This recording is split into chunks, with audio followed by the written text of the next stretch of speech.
Então preste atenção, o 116 parágrafo único é questão de prova. Pode voltar a cair, só caiu uma vez até hoje e a FGV gosta de repetir questão, tá?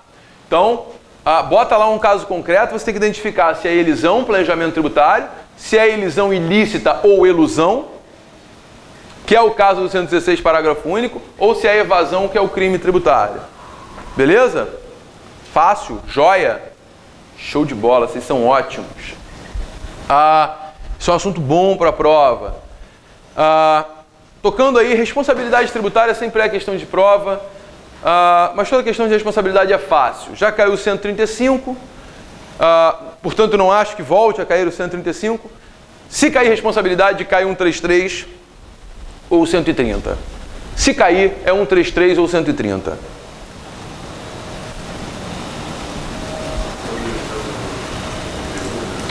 IPTU no 130 e no 133 você tem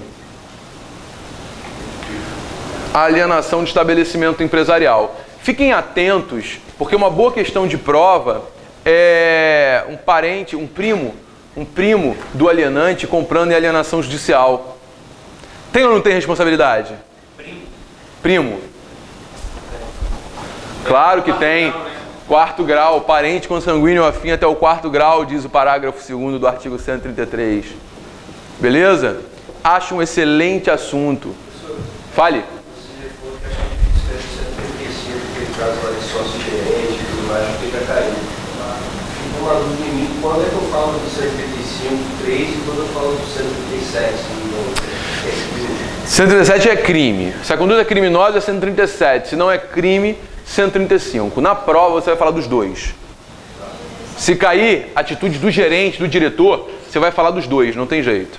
Falar que tem dólar, tudo simuladamente. Exatamente. 135, ele fala assim. E aí fala do 137, se a conduta for caracterizada como crime, aplica o 137. A questão da apropriação de época judiciária, Foi. O cara vendeu Foi. a empresa. Foi. Porque nos exercícios, eu vi na resolução de exercícios, acabou não tocando esse ponto do 137. Não? Na prova, no comentário da prova, é porque a banca não pediu. A banca não pediu. No gabarito da FGV, caiu uma prova, numa das provas da OAB, caiu uma questão em que o indivíduo era gerente, que tinha praticado um ato criminoso, que era apropriação indébita, e o gabarito oficial foi 135, inciso 3, não falaram do 137. Você vai falar para evitar problemas, tá? Já cobraram o 137? Não. A FGV nunca cobrou o 137. Quem cobrou o 137 foi a CESP, numa questão do caixa do supermercado, que registrava por sua conta e risco o valor inferior da mercadoria. E perguntava quem tem que recolher o ICMS com relação ao valor registrado e quem tem que recolher o ICMS com relação à diferença entre o valor real da mercadoria e o valor registrado. Aí você tem que falar que é o caixa do supermercado, porque a conduta dele é criminosa, 137. Teoricamente não, porque a conduta é criminosa, né? Tá? Mas na prova do AB hoje, se cair uma questão dessa, o que você fala?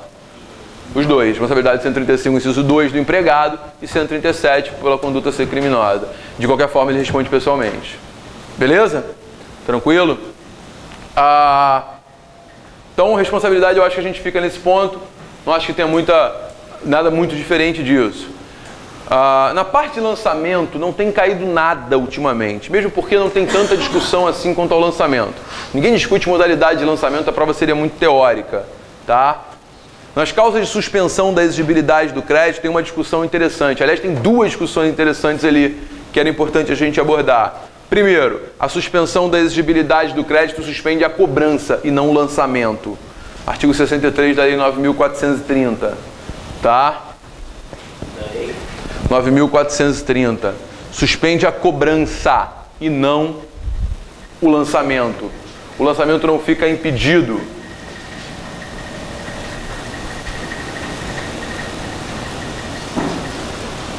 Beleza? Suspensão da exigibilidade do crédito só suspende a cobrança.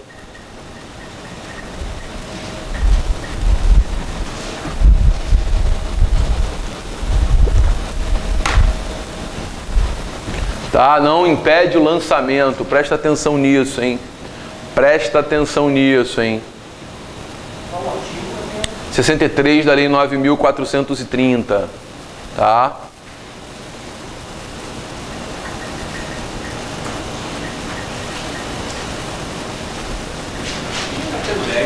Hã? Gabriel, prescrição e decadência, você acha que volta? Difícil dizer. Qual é a outra da suspensão? Ah, eu falei duas coisas da suspensão, é verdade, desculpa, falha minha. E o parágrafo 2º do artigo 63, que já caiu na prova, inclusive, né?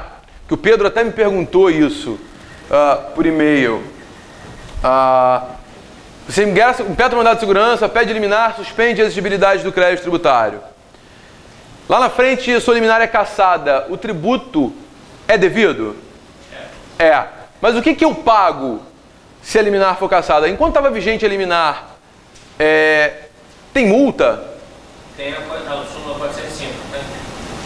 Fala pra mim, Pedro. Você pagar até 30 dias após a liminar você não paga. Se eu pago o tributo até 30 dias após a queda da liminar, após a cassação da liminar, eu pago o tributo sem multa. A multa só se suspende se eu pagar dentro de 30 dias. Caso contrário, tem multa. Aquela questão estava muito cruel. Parágrafo 2º do artigo 63 da 9.430.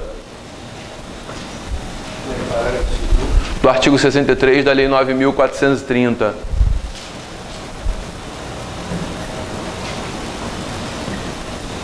Beleza? Mas aí olha só, a questão que eu te falei, então eu assim, pô, a súmula 405, então me confundi, não sei se você vai lembrar. Então caiu uma questão, justamente na prova, foi na peça, que eu perdi ponto, porque eu não citei a súmula 405. Lê pra gente a súmula 405, vai lá. Eu já lembrei o que foi. Delegado mandado de segurança pela sentença ou no julgamento agravo, deve ter posto, fica sem efeito, eliminar consentido, retroagindo os efeitos da decisão contrária. Por que foi isso? Porque naquela peça lá da primeira prova que eu não passei, que foi a de consignação do IPTU com taxa de defesa do logador público, ele disse no enunciado que ele entrou com mandado de segurança e aí procurou você para fazer o pagamento total. Então, que eu tinha que ter citado.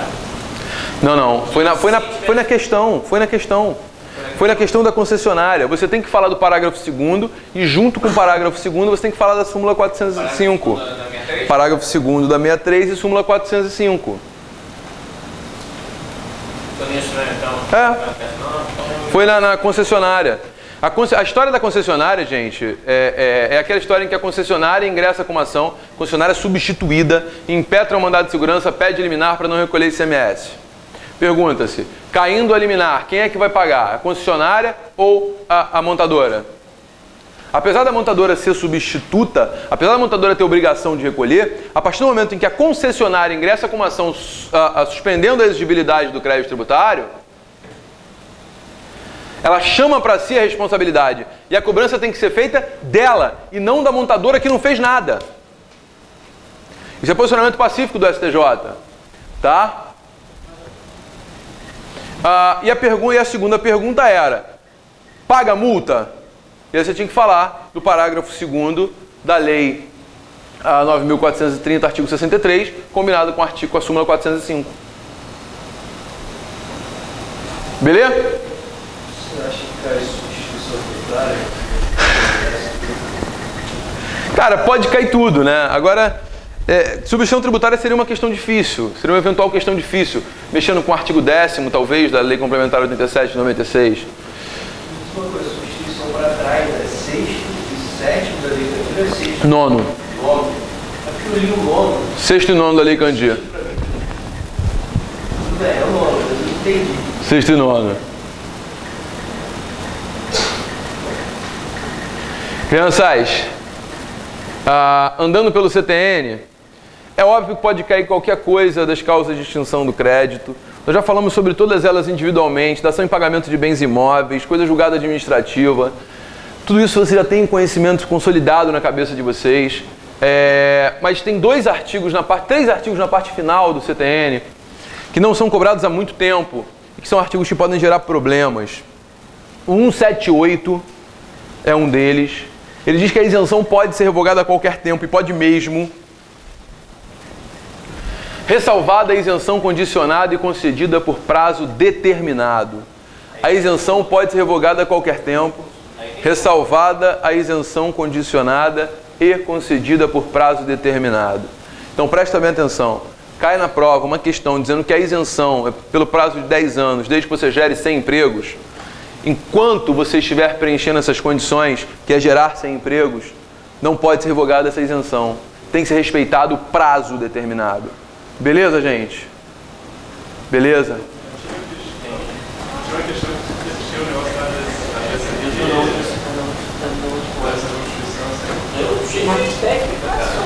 Que súmula? Tem súmula disso, sim. Qual a súmula, Matheus? Ué, tu fala que tem súmula, me diz qual é então. No seu código não tem a remissão para súmula? Eu tenho, mas está no outro. No artigo 178 não tem? Então também não sei qual a súmula. Não sei, confirma lá. 178 com a remissão para 41 parágrafo 2º da DCT. Vou falar sobre isso. Vou falar, calma. Quero resolver esse problema da súmula agora. Súmula 544. Só pode ser do STF porque o STJ para na 498, né? No 178. No 178, súmula 544. Calma. Fez a remissão? Para 544? Maravilha. A questão que eu comentei com vocês foi uma isenção condicionada e concedida por prazo determinado antes da Constituição de 88. Se é antes da Constituição de 88, a gente aplica o ADCT, artigo 41, parágrafo 2º do ADCT, que repete o artigo 178 do CTN. Artigo 41, parágrafo 2º do ADCT, que repete o artigo 178 do CTN. 41, parágrafo 2º do ADCT. Se a isenção condicionada foi concedida antes da Constituição de 88, deve ser respeitado o seu prazo. Vamos combinar o 178 com 41, parágrafo 2º. Isso. 178, 41, parágrafo 2º do ADCT. 178 do CTN com 41, parágrafo 2º do ADCT.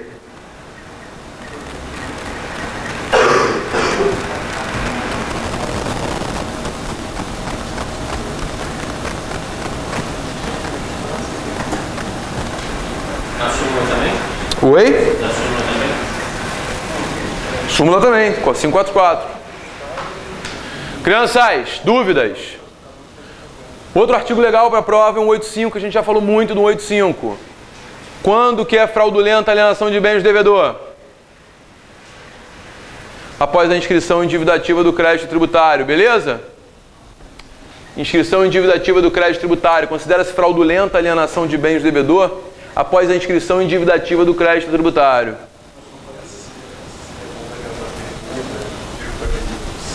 Exatamente, é uma questão linda.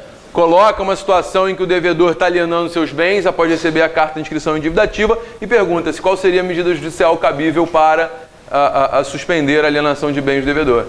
Qual seria, Guilherme? Isso aí, cara, medida cautelar fiscal. Fácil, linda. Beleza? Beleza, Ana? Beleza, Ana? Medida cautelar fiscal, Ana. Fiz o liminar. Beleza, Ana? Para ficar consignado, a Ana está com óculos novo hoje. Gente, presta atenção. Para fechar, uma questão que só caiu uma vez na história da OAB, que fala de fiscalização. Fiscalização. Artigo 194.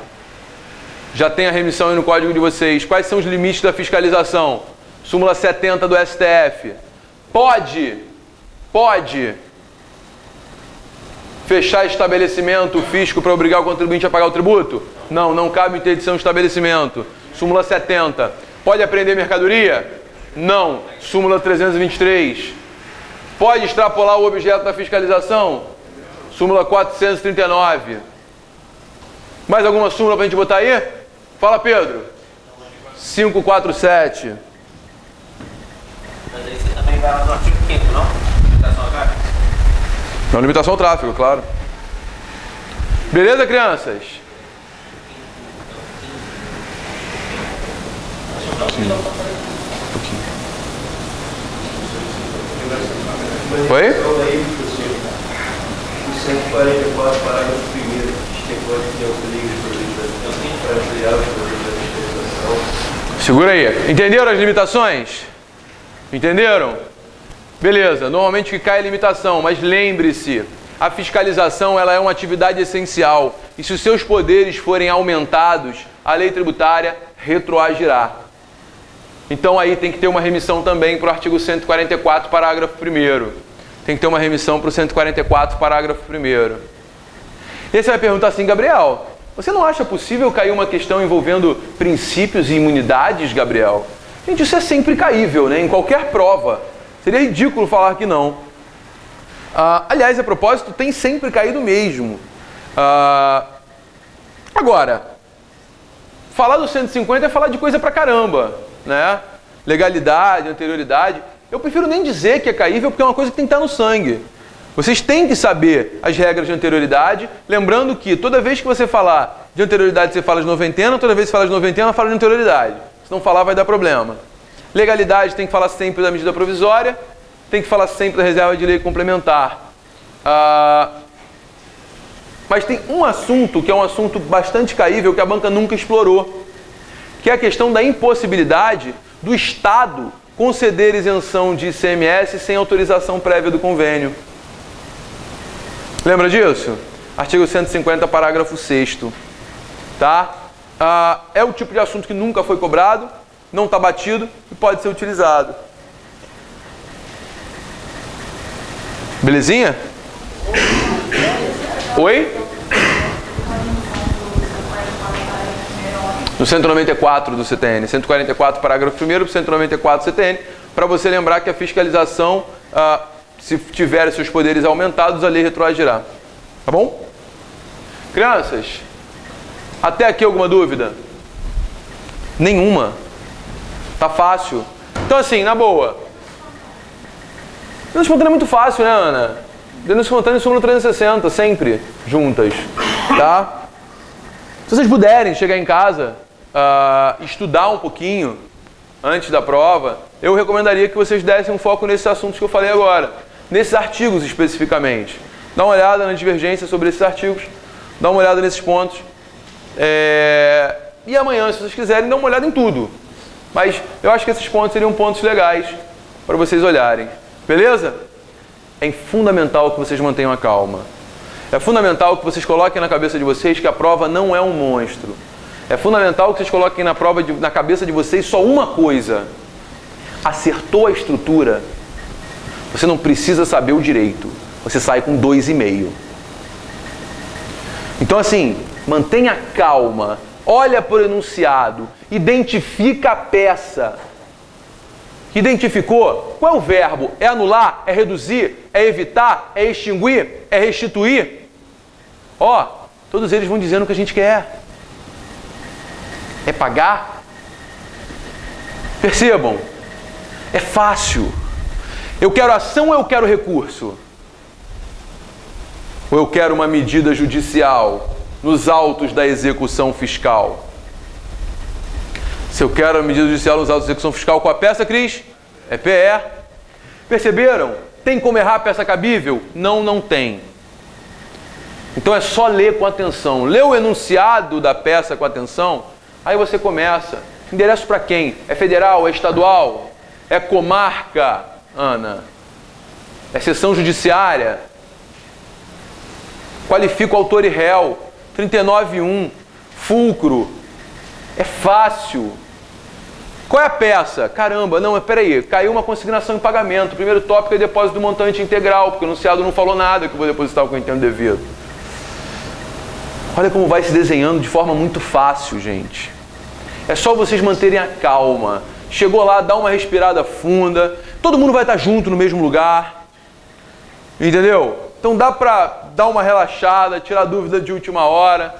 Eu provavelmente estarei lá, eu vou tentar chegar lá cedo amanhã. Volta de 12h30, 1h, eu já devo estar lá na porta. Entendeu? Então assim, mantenha a calma. É o mais importante. Mantenha a calma.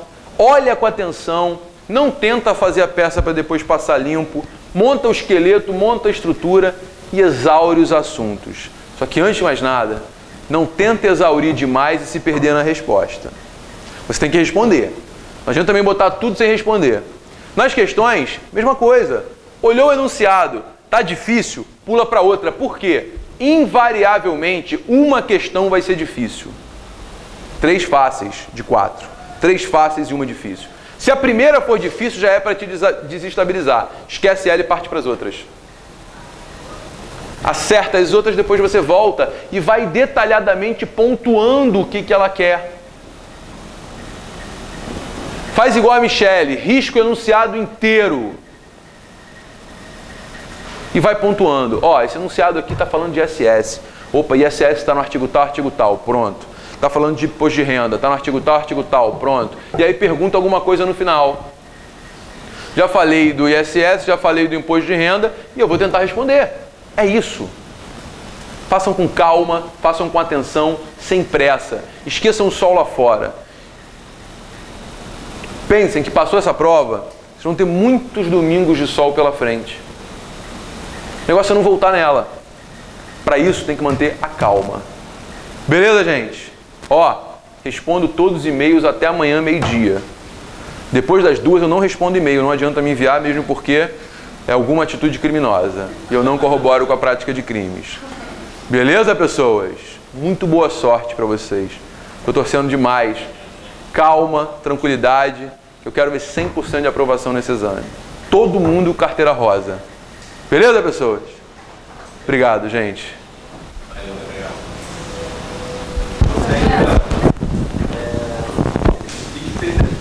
Não, link paper não pode. O professor nasce para escrever. Esqueceu o sentido. Esqueci de botar um artigo. Mas você fica falando, quando chegou em casa, não chora. Não, lá na hora. Você esqueceu de colocar na hora? Aí lembrei depois, sabe? Aí eu posso fazer o negocinho lá. Não, o ideal é você não fazer aquele puxadinho. O ideal é não fazer o puxadinho. Esquecer alguma coisa, Não. O ideal é não fazer, você tentar falar no final um outro toque.